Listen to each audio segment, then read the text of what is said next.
next application that we look into is the transmission of data in serial format. Now, as we know that data it has to be transmitted from one computer to another computer or one system to another system, and normally what or maybe one computer to a printer or modem, so like that.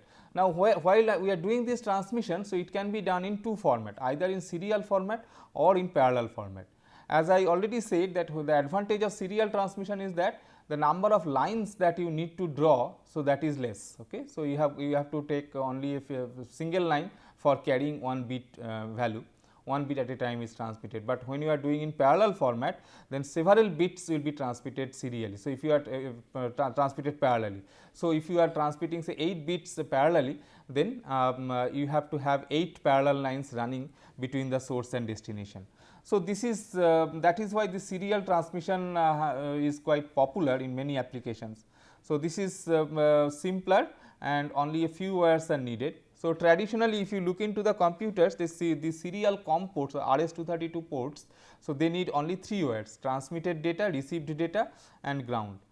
But there some more controls are needed, which is not stated here for doing the setups and all. So, that is there. Another serial communication is universal serial bus or USB standard. So, that uses 4 wires, 2 for differential data plus power and ground. So, that way this both of them are serial. So, in case of COM port, we need one transmit data, one receive data and ground, and in case of USB we need only 4 wires. Of course, for serial for this COM port RS-232 communication, so more number of lines are needed, but for USB it is 4 only. So, that way USB has become a better standard, but anyway we are looking into the serial transmission. So, traditional serial transmission was slow, but modern system are faster, like USB version 1 is up to 12 megabits per second, FireWire up to 1 to FireWire 1 is up to 400 megabits per second, version 2 is even faster. So, now we have got even USB version 3.0, which is still faster.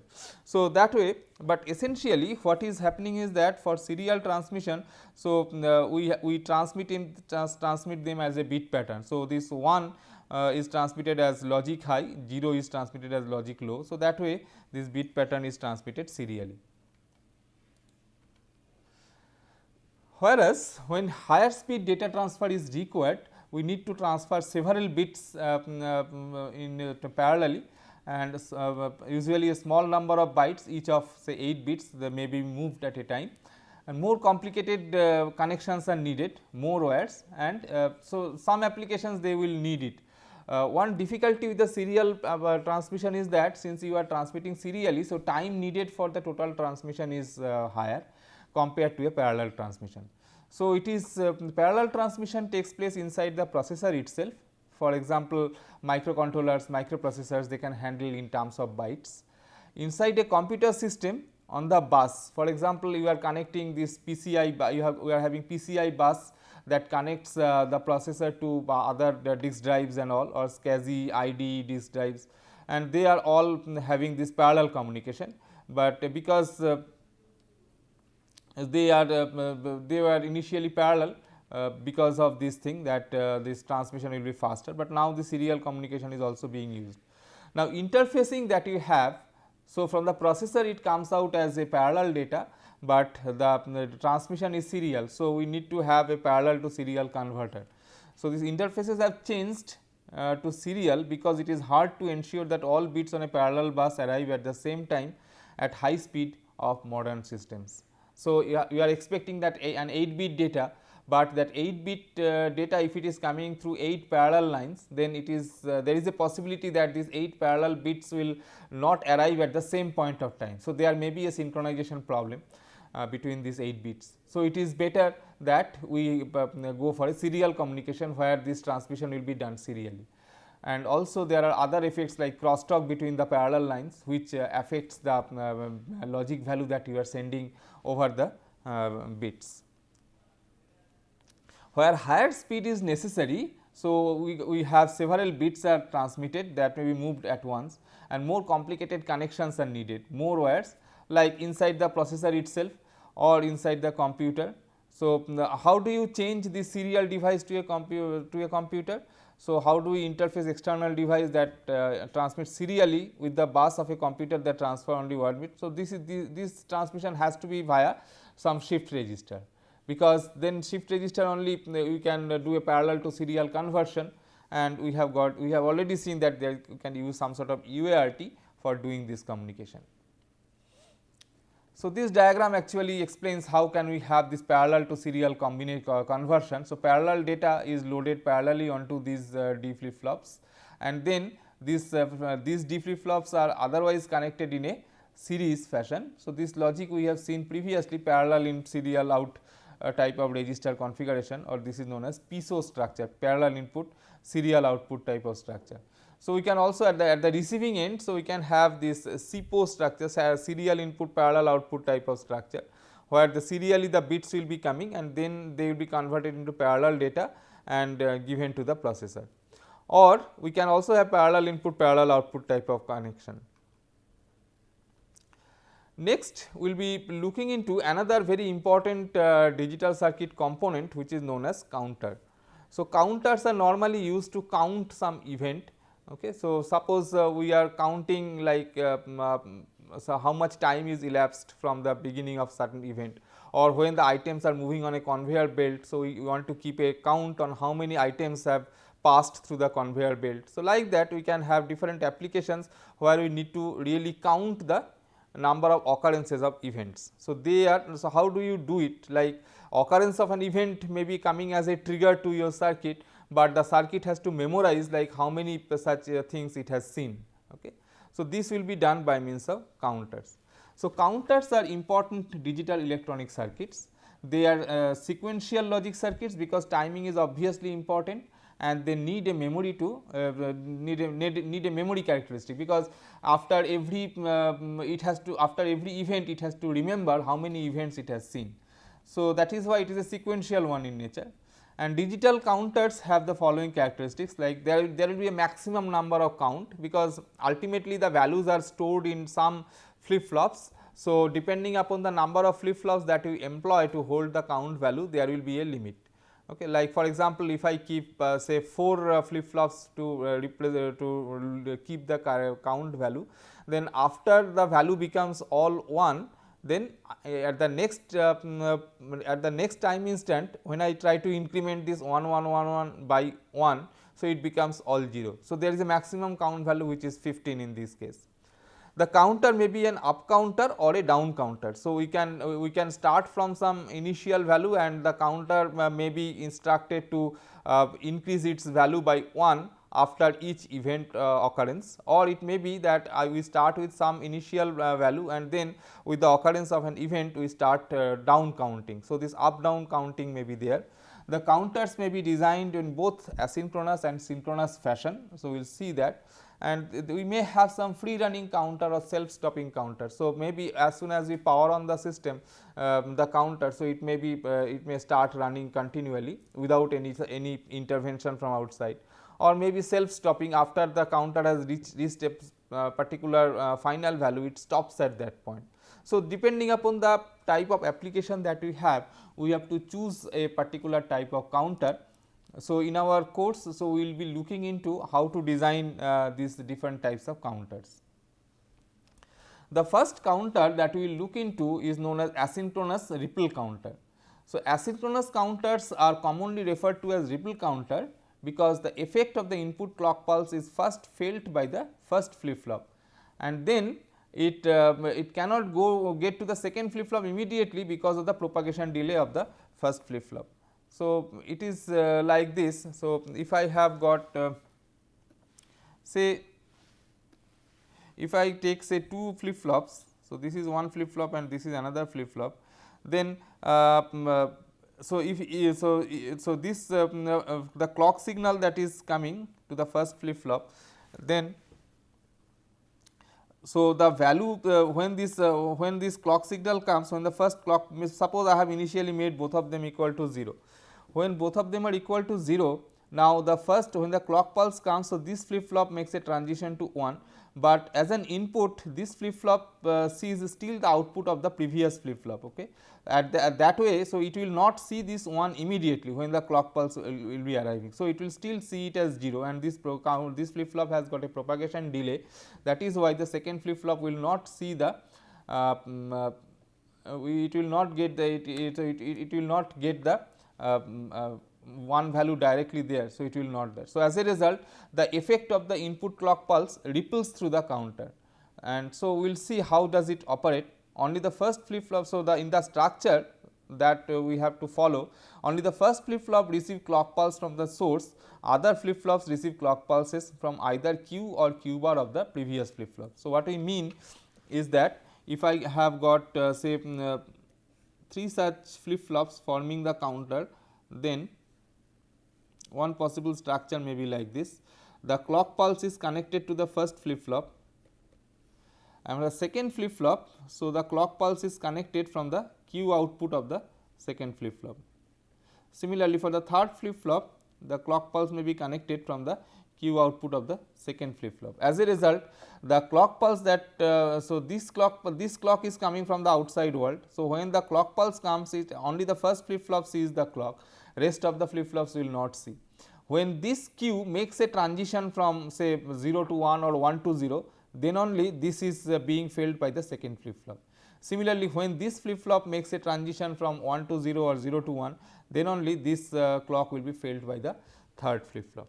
So, that is why the last statement that we have here, that this only the first flip flop receive clock pulse from the source or the clock generator, and other flip flops they receive clock pulse from either Q or Q bar of the previous flip flop.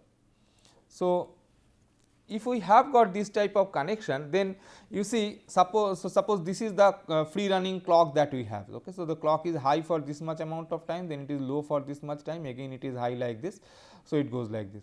So, as per the behavior that we have got, so if we connect this clock to the first flip flop, then due to the delay of the first flip flop, the first flip flop will initially the value was 0. So, it will become 1 after some time, and that time is given by this TPLH. So, that is the propagation time from clock to Q0 of the first flip flop. So, it makes a transition here. For the second flip flop, so it does not see the clock pulse immediately, but what happens is that it will see the clock pulse when when this clock pulse to be high, when I have got this Q0 output to be equal to high. So, it will see this here. So, then when this particular Q0 is going low, so it will see that there is a transition in the Q0 line. So, then this fellow will be making a transition getting Q1 to be high, and after some time though, so this Q2 will become high. So, at this point, so this is Q1 is making a transition from high to low. So, now it will be making a transition like this. So, here I have connected, so in this particular case it is connected that it is assumed that clock is connected to Q0. So, the counter structure that is assumed here is like this. So, this is the first flip flop, this is the second flip flop, and this is the third flip flop. So, this is the clock is connected to the first flip flop like this, and then this second line second flip flop. So, we have got this Q bar output connected to the clock, okay. And here also the Q bar output is connected to the clock. So, you see that at this time this Q naught is making a transition from high to low, that means this Q naught bar is making a transition from low to high. So, that is actually sensed here. Similarly, at this point Q1 makes a transition from high to low. So, this Q1 bar is making a transition from low to high, and that is sensed by the third flip flop at this point. So, that way we can have this connection of this 3-bit counter to get this rippling effect. So, this is the structure. So, what has been done? So, this is all the 3 flip flops we have taken JK type of flip flop, and this J and K, so they are tied high. So, you remember that in a JK flip flop, if J and K both are tied high, then whenever the clock comes, so it will make a transition. Now, you see that if this is the free running clock signal that we have, so this Q0, okay, so this particular flip flop, so this will transit at every rising edge of the clock. So, initially if the flip flops content are all 0, then at the first clock edge, so this Q0 makes a transition, it becomes 1, then at the next clock edge, so Q0 will become 0, so it will go like this. Third clock edge again it will become high, so it will go. So, Q0's timing diagram is like this. Now, once we have got the Q0's timing diagram, so Q0 bar's timing diagram is just the reverse of this. So, whenever Q0 makes a transition from 1 to 0, Q0 bar makes a transition from 0 to 1, and that is seen as the clock signal for flip flop 1. So, this Q1 makes a transition when Q0 goes from 1 to 0, or equivalently Q0 bar goes from 0 to 1. So, it makes a transition here. So, next transition of Q1 occurs at this point. Okay. So, at this point again Q1 makes a transition. So, you see now if you look into this count value, if we say that this Q2 is the most significant bit of my count and Q0 is the least significant bit of my count. So, initially if all these flip flops are assumed to be their content is assumed to be 0. So, initially it is 0 0 0. After the first clock pulse high, so it becomes 0 0 1. After the second clock pulse it becomes 0 1 0, then it is 0 1 1, then 1 0 0, 1 0 1, 1 1 0, 1 1 1, and then there is a mistake, these two zeros should be here. So, it becomes 0 0 0. Now, from this point onwards this is basically recycling. Now, it again generates the same sequence.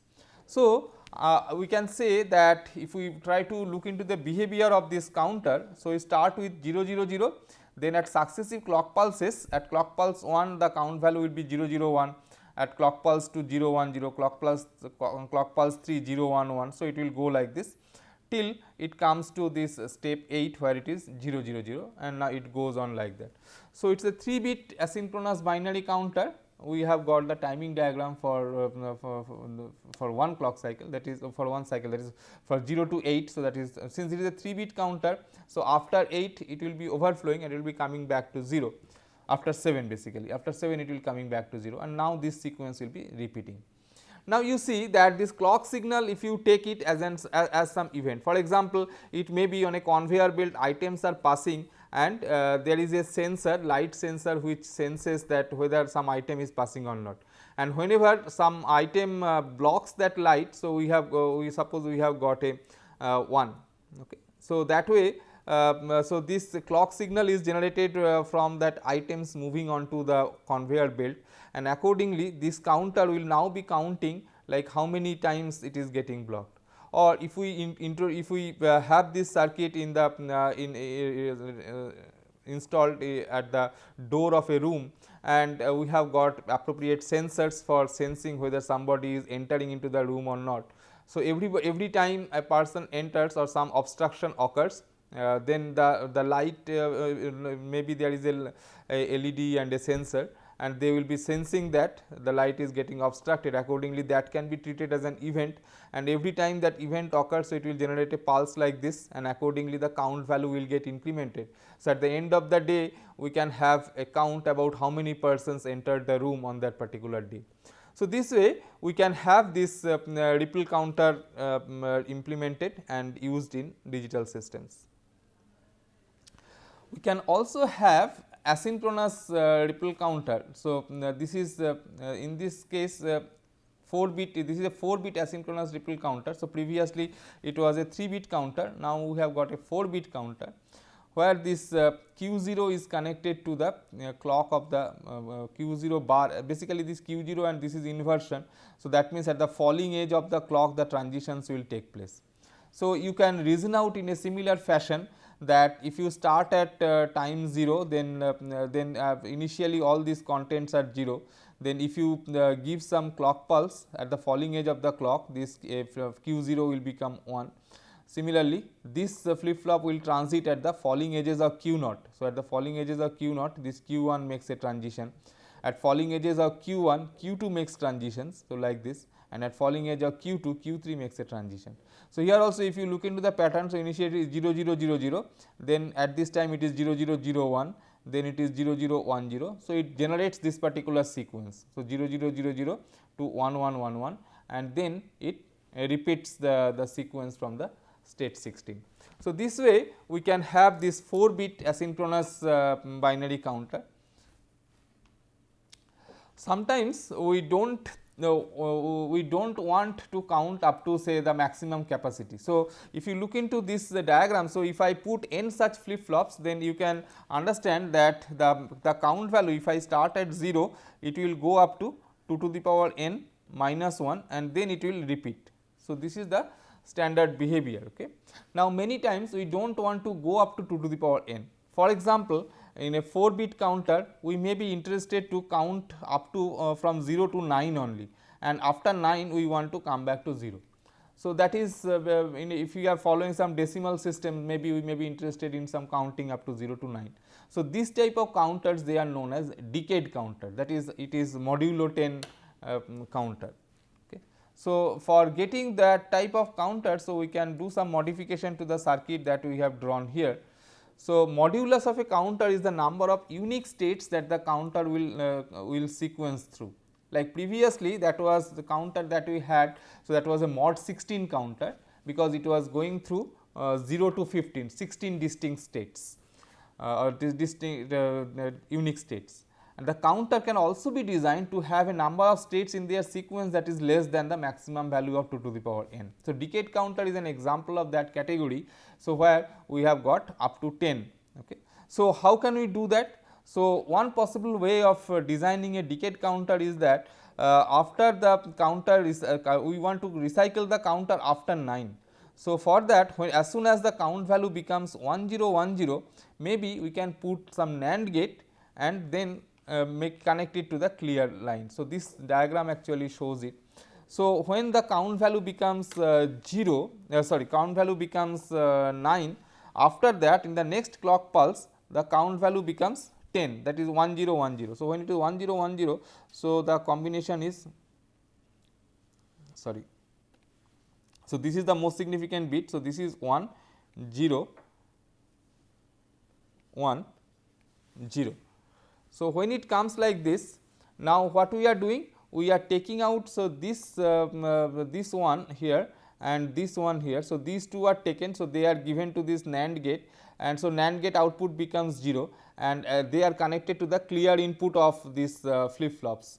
And since this clear bar connection, so as soon as this clear line becomes 0, so all these flip flops will become 0. So, their content will become 0. They will become 0. So, essentially what happens is that after this counting 9, when it goes to 10, it immediately comes back to 0. Of course, for a very small amount of time it will show the value 10, that is determined by the delay of this NAND gate and the delay of this clearing circuitry in the individual flip flops. But after that the value will become equal to 0. And if that value is much less compared to the clock duration, then that value may be negligible, but you will get a glitch like this. So, here you will get a glitch, momentarily the value will become 1010 and then value will momentarily become 1010 and then it will be going to all 0. Okay. So, this way you can design, you can put some extra gates. So, whatever count value, whatever mod value is given, suppose I am asked to design a mod 11 counter.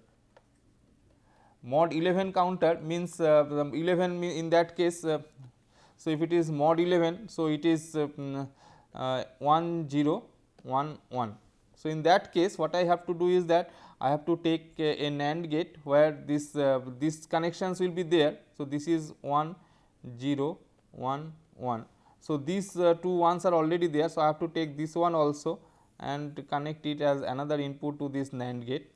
So, then what will happen is that when the count value becomes 1101 or 1011, then this clear value will come and it will reset the counter. So, that way you can very easily decide this resetting value. So, depending upon the mod value that you have, so you can decide whenever that particular count is reached. So, you can say that okay, I will stop at that point and you can get this decade counter or whatever be the mod value So, accordingly you can decide the counter.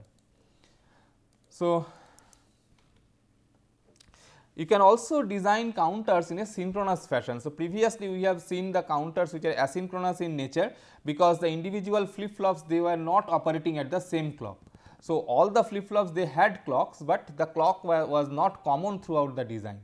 But another possible type of design is when the same clock signal is fed to all the flip flops. So, that will give rise to synchronous design. And the synchronous counter design is also simple, like in this particular case what we do, it is a 2-bit synchronous counter. So, there is a the clock signal is connected directly to both the flip flops, but this is the JK line. So, these J and K lines are tied high for the first flip flop 0, and for the second line J and K. So, they are tied together and connected to the Q0 line. So, whenever this Q0 equal to 1, then only this J1 and K1 they get the value 1. So, as a result this flip flop will toggle. So, if you look into the timing diagram, you see that the first flip flop Q0, so it toggles after at the rising edge of every clock, okay, because this J and K are tied high. So, they are actually doing the transition at the rising edge of the clock. On the other hand, this second flip flop, the flip flop 1, it makes a transition whenever Q0 is equal to 1. So, at this point Q0 is equal to 1. Now, when the clock signal comes, so at this point Q1 does not make a transition, because Q0 was equal to 0 at that time. Now, so it could not make any transition, but at this point Q0 was equal to 1. So, Q1 makes a transition, so it becomes 1. So, after then again at this clock edge Q0 is equal to 0. So, Q1 does not transit, but at this point it will again transit. So, if we look into this value that it is counting, so it is 0 0 here, then it is 0 1 at this point, then it is 1 0 at this point, and then it is 1 1 at this point, then it is again going back to 0 0. So, that is a 2-bit synchronous binary counter. So, in this way we can design synchronous counters also. It is not mandatory that the counter should be asynchronous in nature. So, we can design synchronous counters also. The advantage with the synchronous counter is that the problem of glitch will not be there. So, asynchronous circuits, so we have those that glitch, but in synchronous situation, since we are bothered about changes only during the clock boundary. So, only when the clock edge comes the circuit will transit, the flip flops will transit. So, the glitch problem will not be there. So, that is the advantage, and many of the counters are designed in a synchronous fashion.